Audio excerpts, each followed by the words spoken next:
Welcome to Concealed Tactics.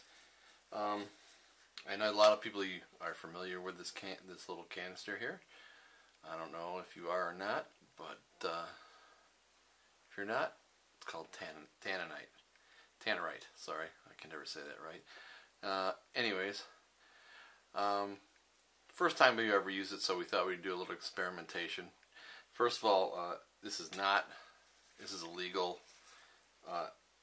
target explosive, and it takes two parts to mix it. It's very stable. In fact, I'll even show you how stable it is. This recommends that you shoot with a high-powered rifle,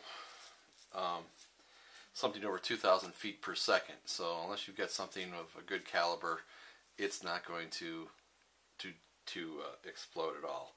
And we just shot the can with a little bit with this after it was mixed, just so you could see it.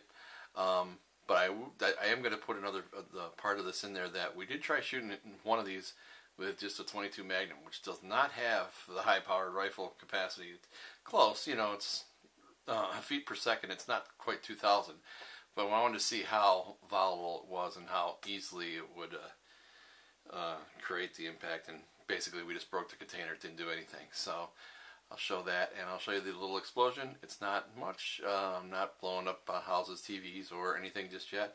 But I just thought show you that we did do a little experimentation with this today, just for fun, and hope you enjoy.